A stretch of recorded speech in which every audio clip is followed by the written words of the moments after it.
Bueno, ayer tenía Toledo y se hizo en Toledo, o había en Toledo, o se produjo en Toledo, una de las fiestas más importantes de la ciudad. De hecho, ayer fue fiesta y ayer fue el Corpus Christi de Toledo, que es uno de los más antiguos de España, o el más antiguo. Estamos hablando que está entre el año 1280 y 1330 aproximadamente. Y posteriormente tuve el placer de charlar con el invitado que vamos a tener en estos momentos, que es el doctor Juan Estanislao López, que es historiador y es uno de los hombres que más sabe del Corpus Christi de Toledo. Doctor, buenos días. Hola, muy buenos días. ¿Cómo andamos? Pues relajándonos un Re poquito de la fiesta de ayer. Bueno, ayer tuve la suerte de estar con ustedes, porque ustedes son de la cofradía, exactamente, ¿cómo se llama la cofradía? Del gremio de hortelanos. Del gremio de los hortelanos, que es la segunda cofradía más antigua de esta fiesta. Efectivamente, la más antigua es la Santa Caridad, que se remonta al año 1086, cuando Alfonso VI conquista la ciudad de Toledo, y entonces, pues, para enterrar y socorrer a los soldados enfermos y fallecidos, pues se funda esta cofradía, que perdura viva hasta el día con un carácter social. Ya. Y luego nosotros, el gremio de hortelanos, que es el único gremio que se mantiene vivo desde la Edad Media de manera ininterrumpida, pues hasta la fecha de hoy. Desde la Edad Media, ¿eh? Sí, efectivamente. O sea que Porque es la segunda cofradía, doctor, más antigua de Toledo. de Toledo. Sí, y posiblemente, y de España, por supuesto, en la Edad Media había muchos gremios, pero han ido desapareciendo. Y ese tenemos constancia escrita de que, vamos, no ha desaparecido jamás, siempre ha estado viva y se ha mantenido. Bueno, ayer tuve la oportunidad y lo agradezco de estar en esa cofradía, después por la noche cenando, departiendo con todos ustedes en una de las iglesias más espectaculares que hay en Toledo, que es la iglesia de los Templarios, ¿no? Sí, la iglesia de San Miguel el Alto, que es por vez primera cuando en el año 1994 actualizamos las constituciones, y digo que es la vez primera que se tienen una sede dentro de las murallas de la ciudad, porque previamente, ya digo, desde antiguo, se mantenían con sedes canónicas en las afueras, cerca de las huertas, Santa Lucía, luego lo tuvieron en San Bartolomé, más tarde en San Pedro de las Vegas de San Martín, que se conocen aquí como San Pedro el Verde, por las huertas que tenían, y también en el Cambrón, y digo, todo esto era fuera de la ciudad, fuera de las murallas. Y al actualizarlo, también porque hay que reconocer que las huertas han ido desapareciendo por la expansión urbanística, y se hizo la sede en San Miguel el Alto, porque tuvimos además que hacer una reestructuración, como digo anteriormente, una reestructuración de las constituciones, y lo que se ha hecho ha sido extender el gremio a los agremiados a toda la provincia de Toledo, porque ya las huertas de Toledo capital van desapareciendo. Ya. Doctor, cuéntenos qué significa para Toledo el Corpus Christi. Bueno, pues es la fiesta grande por antonomasia, es su seña de identidad, es la fiesta patronal. Entonces es lo más grande que tenemos en la ciudad de Toledo. Cuéntenos No cómo se solamente por desarrolla. diga. Cuéntenos cómo se desarrolla, doctor. Bueno, pues esto hay que remontarse pues, a la bula Transiturus. Disculpe que ya digo, todavía de la fiesta andamos un poco con la garganta. Bueno, hay que remontarse a la bula Transiturus de Bajo Mundo, que instituyó el Papa Urbano IV en el año 1264, cuando previamente había habido una visión con Juliana de Retiné en 1246, donde esta hoy beata, Juliana de Retiné, que era una beguina del convento de Montcornillon, en Bélgica, tuvo una visión donde aparecía la luna brillante como una hostia inmaculada, pero atravesada por una nube que palidecía, estropeaba, quitaba el fulgor de este brillo. Esta visión se lo comentó a sus compañeras de hábito Isabel de Huy y Eva de San Martín, y ellas se lo comentaron a sus directores espirituales, entre ellos a Jacobo Pantaleón, que más tarde sería nombrado papa en la ciudad de Orvieto. Instan al obispo de Lieja, Roberto de Torote, a que hagan un sínodo y celebren una fiesta de la Eucaristía. Y así se hace en el año 1247 en Lieja, celebrando por vez primera la fiesta del Corpus Christi, pero a nivel local nada más. Cuando Roberto de Torote asciende a la silla pontificia, lo que hace es instituir esta fiesta, como digo, por la bula Transiturus de Mundo, como carácter universal. Y entonces es cuando ya se extiende a toda la cristiandad. Toledo, no hay que olvidar que es la sede primada de España. Cuéntenos, doctor, ¿qué es la sede primada de España para los oyentes? Pues mire, los obispos, rigen su diócesis instituida. Pero aquí desde época visigoda y más tarde con los mozárabes, ya el prestigio que tenía el arzobispo de Toledo, los demás obispos de la península ibérica le consideran como su principal, como el más importante de todos estos obispos. Y entonces el Papa Otto Urbano, este es Urbano II, en el año 1088, por la bula Custin Santorum, le nombra primado de las Españas. Y dicen los documentos que todos los obispos deben de tenerle obediencia a él. Y estoy citando de memoria, dice que cada obispo, persona principal, príncipe, plebeyo, sacerdote o seglar, le tienen que obedecer. Y si la tercera vez que es amonestado esa persona por no obediencia, será excomulgado de la Iglesia. Desde ese momento, fíjense que estoy hablando del año 1088, entonces la sede de Toledo es la sede primada.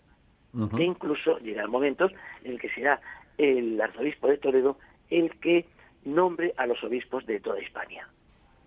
O sea que el arzobispo... Hoy día es algo honorífico nada más, pues está la Conferencia Episcopal Española, que es la que rige todo esto, ¿no? Y de forma colegiada. Pero digo que la Conferencia Episcopal es Toledo es sede privada, sí. O sea que Toledo religiosamente ha sido la capital de España. Y parte incluso de la zona sur de Francia, porque el cardenal Mendoza, que era conocido como el tercer rey, porque los arzobispos de Toledo no solamente tenían poder eclesiástico, sino también un poder económico muy, muy, muy importante. La diócesis de Toledo en la Edad Media y en el Renacimiento y hasta el Barroco, la diócesis de Toledo estaba formada por las provincias de Toledo, Ciudad Real, Madrid, parte de Cuenca, Albacete, parte de Cáceres, parte de Ávila, parte de Badajoz, e incluso cuando el cardenal Cisneros conquista el norte de África en el año 1509, la ciudad de Orán, Bujía y Trípoli, esas también pertenecen a la diócesis de Toledo. Entonces, todo esto, la extensión que tenía el primado de Toledo. Y repito, no solamente el poder eclesiástico, sino también el poder político, porque todos los arzobispos de Toledo eran cancilleres mayores de Castilla, o sea, los presidentes del gobierno. Y después del rey iba ya digo, le llamaban el tercer rey, porque primero iba el rey, segundo el príncipe heredero y tercero el cardenal de Toledo. O sea que el cardenal, estábamos hablando porque había un cardenal hasta hace 2 días en Toledo. Sí, efectivamente, el último cardenal fue don Antonio Cañizares. Y luego ya al ascender a la silla pontificia el Papa Francisco, bueno, pues todavía no ha nombrado no se ha nombrado cardenal Toledo, sigue siendo arzobispo primado. Y el máximo responsable de la Iglesia es el arzobispo. Sí, efectivamente, pero ya digo que con la Conferencia Episcopal Española esto ya es de forma colegiada y sigue siendo el primado un cargo honorífico, pero también es real lo que tiene, que es el patrono principal de toda la mozáravía española. quiere decirse que es el jefe de todos los mozárabes. Si un obispo o arzobispo de cualquier diócesis quisiera celebrar una misa o cualquier rito en mozárabe, tienen que pedir permiso al arzobispo de Toledo. Uh-huh. O sea, que el arzobispo de Toledo es una categoría superior, ¿no?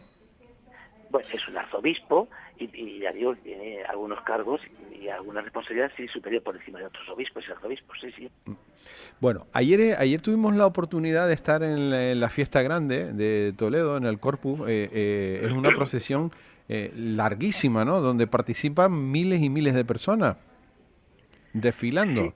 Sí, efectivamente. Es que es no solamente la procesión del Corpus, lo que es el Corpus en general aquí en Toledo, y la procesión, que es la forma específica e identificativa, con su custodia, que luego, si me parece, hablaremos de ella, pues aglutina y representa no solamente el carácter religioso, sino el carácter social, el carácter político e incluso casi el económico de toda la ciudad toledana y de la región, porque no solamente aparecen asociaciones religiosas, aparecen asociaciones sociolaborales, como por ejemplo el gremio, aparecen también, desfilan políticos, y bueno, y no solamente es esto la procesión, sino todo la parafernalia que envuelve a esta procesión, porque como muy bien dice usted, estuvo viendo la procesión, pues vio usted que estaba todo engalanado, que parecía un jardín. ¿Por qué es esto? Pues porque en realidad las calles de Toledo se hacen como una prolongación de las naves de la catedral. Sigue siendo un altar callejero. ¿Cuánta gente puede participar, doctor? Pues yo calculo que en torno a unas 3.000 personas. 3.000 personas desfilando. Desfilando, sí, porque también aparece el ejército, como ven, porque es que ya con los documentos, en la época de Felipe el Hermoso y Carlos V da una ordenanza, dice, porque los documentos, porque otros sí, que vamos allí a la procesión de Toledo, ya llevaré a mi guardia de cor, soldados de no sé qué, o sea, que siempre iba el ejército. Repito, que hacía algo político, el rey también estaba presente. Y cuando no aparecía el rey, mandaba un emisario. Y cuando no iba un emisario, ha sido el ministro de Justicia el que iba representando a la Casa Real como notario mayor del reino. Hasta el estado de las autonomías, donde el ministro de Justicia ya no representa a la Casa Real, no representa a la clase política, sino que es el presidente de la autonomía, la máxima autoridad política que desfila en la procesión. Bueno, lo más importante es la custodia, ¿no? Efectivamente, lo importante es la Eucaristía. Cuéntenos Pues, cómo es. Cuéntenos, doctor. Bueno, pero digo, la Eucaristía es lo más importante porque se consagra, por supuesto, en la misa. Pero es curioso ver los documentos como el maestro de capilla y el maestro de ceremonia de Felipe V dice en un documento, dice, otros sí ordenamos que nuestra cruz, guarnecida en plata, que presidirá la procesión, que es más importante, se le da indulgencias al que asista a la procesión y no a la misa, cosa que eso ya acabará en el Concilio Vaticano II, donde dice que no, que lo importante es la Eucaristía, es la misa, y la procesión es algo accesorio. Pero aquí se sigue manteniendo una importancia vital a la procesión. Para ello, ¿qué se hace? Pues la Eucaristía, el Monstranz, que dicen los alemanes, lo que hacen es, pues eso, para mostrar a la Eucaristía públicamente una custodia. Y aquí los documentos más antiguos que tenemos en la custodia se remontan al año 1338. Una custodia, repito, los documentos, pero ya se deducen, por la forma deductiva de la historia, como anteriormente había otras anteriores. En 1336 se hace ya un sínodo en Alcalá de Henares, que en estos momentos era de Toledo, hoy pertenece a la provincia de Madrid, pero eclesiásticamente era de Toledo, y en ese sínodo se relajan. Hay que bajar un poco el número de fiestas, parecen que son muchísimas, y una de las que dejan es el Corpus Christi. ¿Por qué? Pues porque dicen los documentos, está muy arraigado en el pueblo de Toledo. Si en 1336 está ya muy arraigado, quiere decir con ello que ya lleva muchos años celebrándose esa fiesta. Que, por cierto, según la tradición, y basado en un documento de Gascón de Gotor, un historiador zaragozano, nos dice que en 1280 ya se celebra la fiesta del Corpus Christi en presencia del rey Alfonso X el Sabio, que por cierto era toledano, nacido en los palacios de Baviera, aquí en Toledo, en 1227. Pues bien, esa hostia consagrada saldrá en esta custodia que se irá enriqueciendo con el paso de los siglos, con el paso de los años, hasta llegar al cardenal Cisneros. Repito, la diócesis de Toledo es importantísima porque llegará incluso a tener como obispos sucedáneos en Narbona, al sur de Francia. Y entonces, bueno, pues quiere conseguir una custodia que sea la más rica de la cristiandad. Para ello, va a encargar a su tesorero que vaya a Barcelona. ¿Y por qué a Barcelona? Pues porque en Barcelona están los reyes católicos cuando llega Colón de América. Colón quiere presentar a Isabel y a Fernando los presentes que trae de este nuevo mundo. Entre ellos trae oro.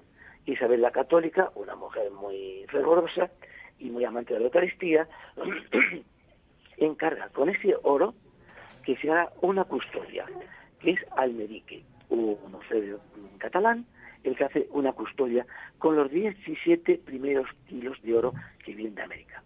Cuando fallece Isabel la Católica, Cisneros encarga y compra el ostensorio, esta custodia, para la catedral, en 1505.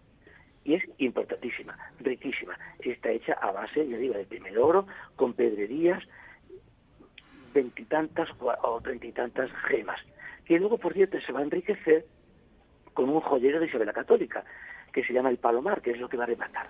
Bien, y ese joyero se trae esta custodia, este ostensorio de mano, que así es como se llama, lo traen a Toledo, para colocarlo en otra custodia que había ya en la Catedral de Toledo, repito, que aquí había otra custodia. Pareciendo poco aún esto, lo que hace Cisneros es que va a encargar otra custodia mucho mayor. Se encarga el diseño a Enrique de Arce, que es el orfebre, a Juan de Borgoña y a Copín de Holanda. Entre ellos, quieren que se haga un concurso para ver cuál es la que queda mejor, cuál es el diseño más perfecto para la Eucaristía. Y se le encarga a Enrique de Arce, en 1515. Para ello, lo que se hace es que Enrique de Arce empieza a trabajar en ella, en esta custodia, que es toda de plata, y tardará de 1515 a 1524, o sea, 8 años y 6 meses es lo que tarda. ¿Por qué? Porque la custodia toda es un gran puzzle. Está formada por 12.000 tornillos, 5.600 piezas y 260 estatuillas, que es una maravilla. A todo hay que unirle 472 gemas. O sea, que es una obra de arte, ¿no? Es quizá la obra de arte más importante que hay en Toledo, ¿no? Pues en Toledo, en España y en el mundo. En España. Claro, tengan en cuenta que dentro de esas gemas hay 116 diamantes. En ella, solamente el valor material, fíjense ustedes, que tiene 183 kilos de plata. Y luego se le añaden 18 kilos de oro. ¿Por qué? Porque ese ostensorio de Isabel la Católica, a esos que estaba hecho por 17 kilos de oro, se le mete en esta custodia de Arce, que es toda de plata. Pero el cardenal Quiroga, unos años más tarde, desentonara mucho. Entonces, ¿qué manda? A los plateros toledanos Merino y Valdivielso, más 20 plateros más, estos son los orfebres principales, manda desmontar otra de esta custodia y bañarla en oro, con lo cual se le añaden 18 kilos. 18 kilos de oro. De oro, para cubrir los 183 kilos de plata. Lo que estamos hablando de 201 kilos de oro y plata, más los 17 kilos del orfebre, tenemos 218 kilos, lo que vamos viendo desfilar en la custodia de Toledo. ¿Qué valor puede tener? ¿Qué valor puede tener esa es custodia? incalculable. Incalculable, ¿no? Es incalculable. Pues no solamente no son onzas de oro, no un puñado de oro. Es que es una obra de arte única y universal. Es única esta custodia. Doctor, ¿esa obra de arte se puede ver en la catedral? Sí, efectivamente está en el tesoro. Es la custodia del tesoro. Bueno, hay que decir también que hay cumpleaños de la catedral, ¿no? Efectivamente, la Catedral Gótica de Toledo cumple los 800 años ahora. En 1226, el rey Fernando III el Santo y el arzobispo Jiménez de Rada pusieron la primera catedral gótica. Y hay que aclarar esto porque no es que sea la primera catedral. Toledo estamos diciendo que desde época visigoda tenía una catedral. ¿Por qué? Usted me Porque decía, tenía un doctor, obispo. ayer que la catedral es del siglo VI. Efectivamente, en el momento, e incluso anterior, en el momento en el que hay un obispo, pues su iglesia es una catedral. ¿Por qué? Porque es una donde tiene su cátedra, donde dirige, donde exhorta, donde extrae los documentos. Entonces, claro, nosotros decimos, catedral, una catedral gótica. No, una catedral puede ser, en África va un obispo y le hacen una choza de palos, Y es esa una es la catedral. Claro, Sí. el obispo tiene su cátedra. Entonces, yo digo, en la época visigoda, incluso en época romana, pues había ya aquí un obispo, había su cátedra. Eso de la época romana no tenemos nada. Pero en la época visigoda sabemos que había una catedral que está bajo las piedras de esta nueva catedral gótica. Cuando llegan los musulmanes, conquistan Toledo en el 713 y proclaman califa de Damasco como el califa, rey de toda Hispania. Entonces, esta catedral visigoda la dividen por la mitad. Media catedral para los cristianos y la otra se convierte en mezquita. Con el discurrir de los siglos, los musulmanes van tomando cada vez más importancia, entonces expulsan de esa media catedral visigoda a los cristianos y se hace con una gran mezquita.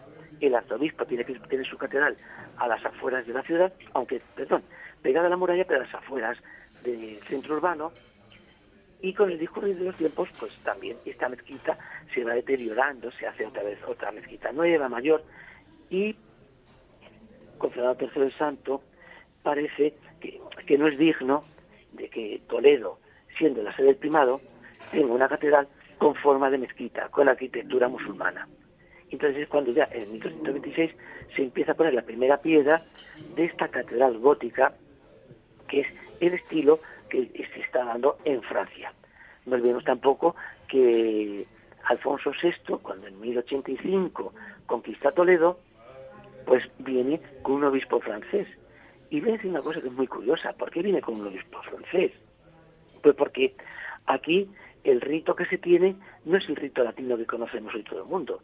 Aquí en Toledo tenemos el rito mozárabe. Y el Papa, cuando Alfonso VI conquista Toledo, le dice que sí, que muy bien, y manda a este obispo francés que dice, cuidado con los mozárabes toledanos, que son cristianos, pero visten en árabe, escriben en árabe, hablan en árabe, su misa es diferente a la de Roma, entonces había que tener cuidado con ellos. Por eso envía a este obispo, Bernardo de Ayllán, para que vaya introduciendo el rito latino aquí en Toledo.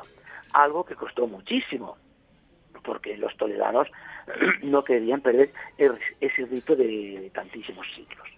Entonces, bueno, pues hubo que hacer una prueba de fuego, que además está documentado, incluso no solamente por documentos gráficos y documentales de escrituras, con cuadros de pintura, donde se hace una hoguera muy grande y se echa un misal romano y un misal mozárabe. Y se quemó el misal romano y se salvó el mozárabe. Claro, el Papa no pudo dar su brazo a torcer, y entonces lo que se consiguió es que se implantara en Toledo el rito latino, pero se mantuvieron 6 parroquias en rito mozárabe, que de hecho en la actualidad persisten.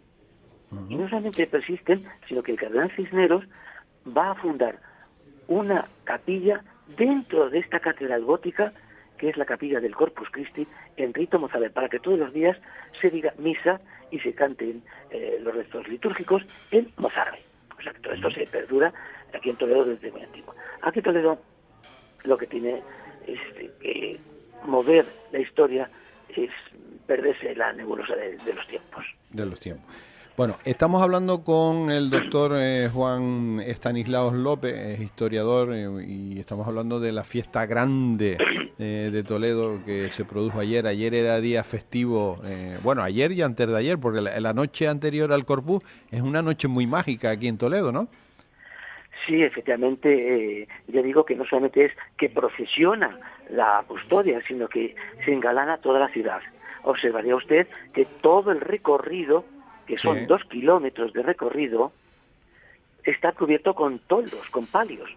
Uh-huh. Y eso no es para los turistas, como algunos creen que dicen, bueno, esto es para quitar el sol. No, es el palio para la custodia. Como es tan alta, que mire, 3 metros de alto la custodia, más luego la carroza en la que llega, pues entonces es el palio para el Santísimo que recorre la ciudad.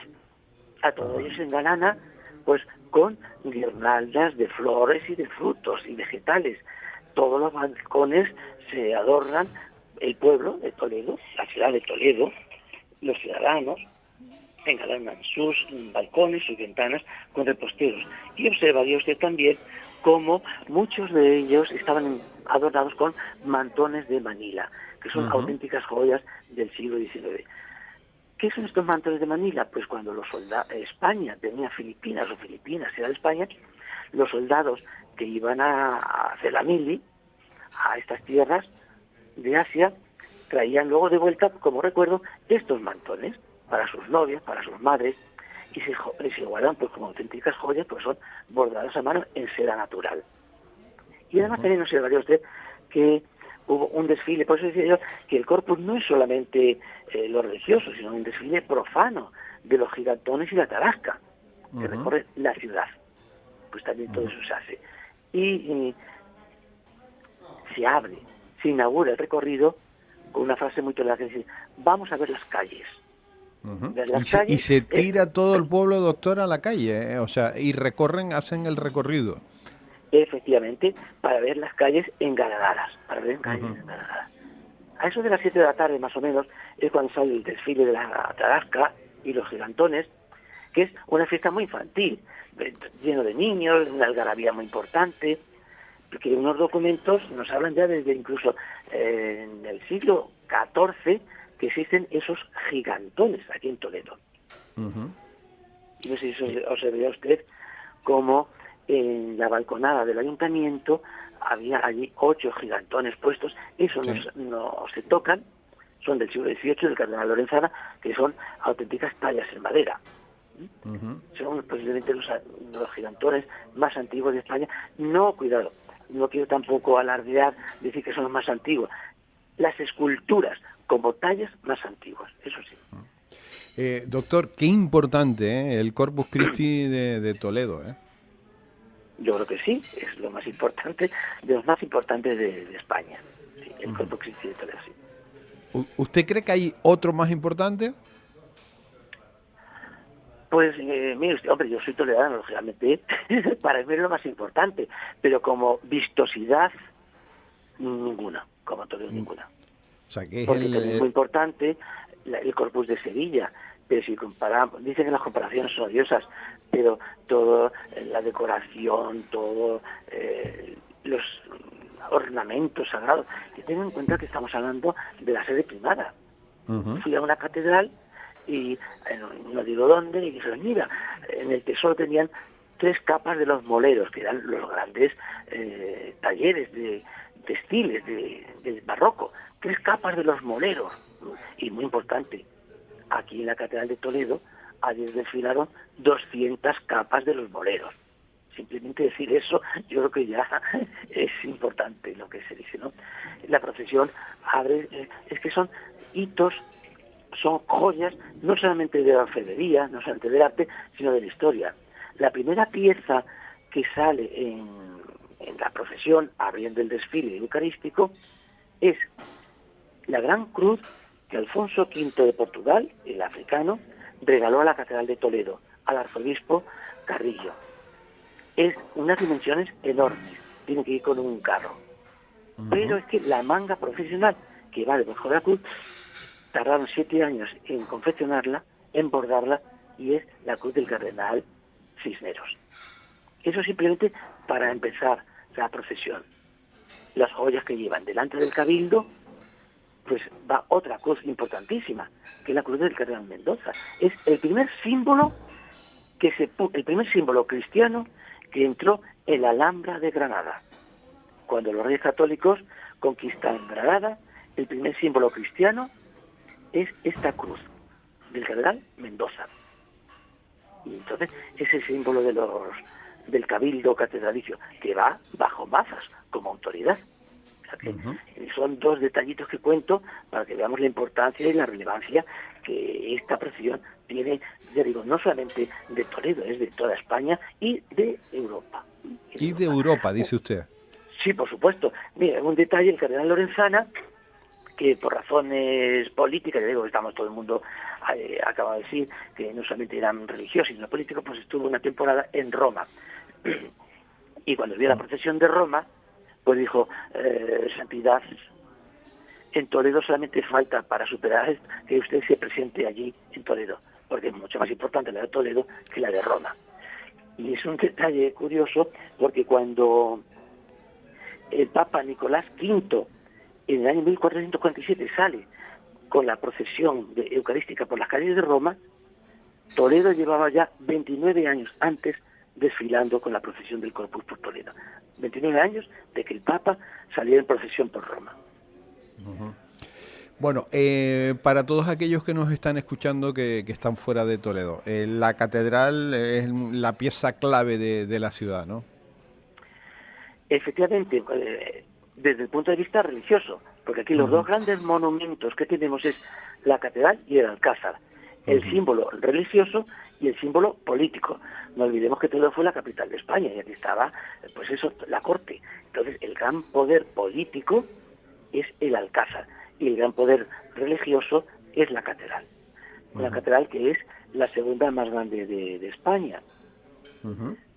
Cuando se hace, llega a ser incluso en los primeros momentos, cuando empieza a hacerse la catedral en 1226, llega a hacerse con una idea de ser incluso mayor que el Vaticano. Y la primera es Sevilla, en proporciones. Sevilla es la más grande, pero hay que tener en cuenta que Sevilla se hace 200 años más tarde, posteriores a que se hubiese hecho la catedral de Toledo. La Sevilla es del siglo XV, principios del XVI, y estamos hablando del siglo XIII. Tiene 120 metros de larga por 60 de ancho y 30 de altura, con 5 naves. ¿Qué es lo importante de ver en la catedral, doctor?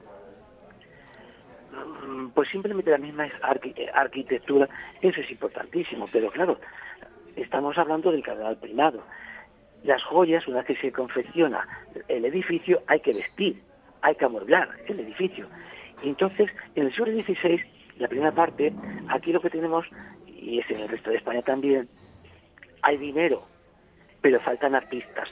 Y entonces se traen de Europa los grandes artistas del momento, rejeros, escultores, arquitectos, pintores. Por eso hablamos de la custodia que hace Enrique de Arfe, de un pueblo de Alemania. O sea, estamos hablando de un extranjero. Juan Francés, Copín de Holanda, Juan de Borgoña. Vemos que son nombres, Rodrigo Alemán, nombres que vienen de Centro Europa. Pero ya en la segunda mitad del siglo XVI, pues ya son artistas españoles, artistas sobre todo castellanos. ¿Qué hay que ver en la catedral? Pues todos estamos hablando de las rejas de Villalpando, son impresionantes. El retablo es una maravilla. Y luego, si nos metemos en la sacristía, ten en cuenta que en la sacristía hay casi 20 cuadros del Greco. Está el apostolado, Santo Domingo, un montón de obras. Está el famosísimo Espolio, que es una maravilla. Pero en la sacristía se puede decir que es una gran, yo creo que es la catedral, y aquí sí que no me confundo, que es la catedral que tiene más cantidad y calidad de cuadros de todas las catedrales de España. Tenemos Bueno, aquí, es abrumadora, bueno, ¿eh? Goya, Velázquez, y no solamente eso, sino pintores italianos. Uno de los cardenales, el cardenal Pascual de Aragón, fue embajador de España en Nápoles. Y cuando vino para acá, se trajo como gran mecenas, que era un montón de cuadros. Y entonces aquí hay cuadros de Tiziano, de Rafael, o sea, pintor Giovanni Bellini, Glandaio, o sea, incluso hay un cuadro frangélico. O sea, que son nombres, como ve usted, de primera magnitud. O sea, que es una pinacoteca importantísima. Y así pues podemos seguir hablando de más, de más Bueno, detalles de la catedral. yo creo que más que hablar hay que ir a verla, ¿no? Por supuestísimo. Además, fíjese, no se acaba nunca de descubrir cosas, porque la sala capitular, que es una joya, pues en la antesala había unos armarios que se pusieron en el siglo XVIII, de Gregorio Fernández, importantísimos, y vieron que en la parte superior pues salieron unas pinturas. Corrieron esos armarios, que son una joya, se han llevado a un museo, y apareció toda la antesala pintada por el pintor ni más ni menos que Juan de Borgoña, que se ha restaurado para el 8º centenario, que es el Jardín de la Virgen, que es una gozada, de 1509. Ya que Doctor, la catedral de Toledo es inagotable, es inagotable. bueno, doctor, para ir terminando, cuéntenos un poquito la cofradía en la cual usted es uno de los responsables. Bueno, pues el gremio de hortelanos es, pues eso, un gremio de origen medieval que a lo largo de los siglos pues se ha ido manteniendo. Y curiosamente las asociaciones gremiales iban desapareciendo, incluso salían normativas, edictos y leyes que iban desapareciendo. Pero al ser estos gremios, si usted paseó por la zona de la custodia, de la que hemos estado viendo la procesión, verá que son nombres que evocan a gremios medievales: calle de la zapatería, calle de la cordonería, calle de la chapinería, calle de la sillería, de los gremios que se hago calle de la plata, gremios que se asociaban en barrios. Pero los hortelanos, al estar fuera de la ciudad, extramuros, bueno, pues iban como más a su aire. Y además tampoco se podían meter mucho las autoridades con ellos, porque eran los que daban de comer a la ciudad. No olvidemos que en el siglo XVI Toledo tenía 60.000 habitantes, que parece mentira que dentro de las murallas hubiese tal cantidad de población. Bueno, pues yo creo que un poco por eso, por dar de comer a la ciudad y no meterse con ellos, se mantenían un poco al margen, y así nos hemos mantenido. Cuando llegan las normativas del siglo XIX y los gremios desaparecen como tales, entonces el gremio de hortelanos, en los documentos, cambian el nombre, se llama Sociedad del Gremio de Hortelanos. Entonces se salvó jurídicamente esta asociación. O sea, que y así llevan se ha ido desfilando, manteniendo hasta, perdón, llevan diga. desfilando 600 años. Pues sí, está documentado. Pero además es muy curioso. Cuando Felipe II expulsa y la guerra de las Alpujarras dispersa a los moriscos, muchos se vienen a Toledo. Y entonces estos moriscos, que eran grandes maestros de la huerta, en Toledo son los que mantienen con grandes artilugios, con orias y con otras acequias y con otros mecanismos nuevos desconocidos para Castilla, o los perfeccionan en Castilla con azudas. Entonces, claro, son los que van manteniendo estas huertas. Pero no olvidemos que está la Inquisición por medio. Entonces, ¿qué hacen los moriscos toledanos para evitar sospechas de la Inquisición?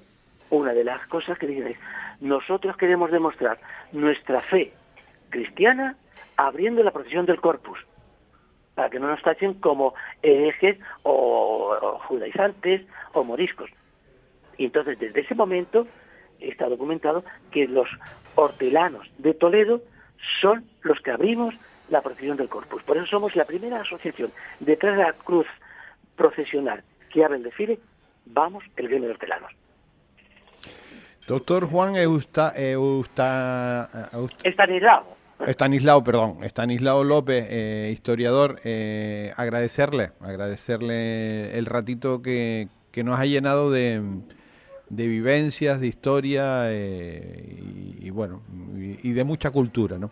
Bueno, Gracias por atender. Claro, en este programa, en este espacio tan corto, he dicho tanto nombre, tanta fecha, que se lía. Pero bueno, quiero que se queden con la idea de que Toledo es historia viva y que están invitados a todos aquellos que quieran asistir a esta fiesta grande declarada de interés turístico internacional del Corpus Christi.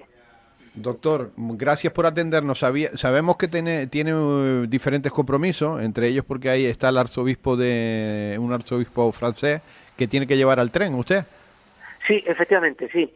Porque además es que el Corpus lo que hacen es, el arzobispo de Toledo siempre invita a otros arzobispos o cardenales a presidir. Y nosotros, el gremio, como estamos asociados con algunas cofradías francesas de carácter laboral, bueno, pues siempre hacemos intercambios y para el Corpus pues vienen autoridades, tanto académicas, políticas y religiosas, invitadas por el gremio de hosteleros para la fiesta. Doctor, gracias por atendernos, enhorabuena. Ha sido un placer. Un abrazo para todos. Un abrazo muy fuerte. Capital Radio. Para personas inquietas, Capital Radio.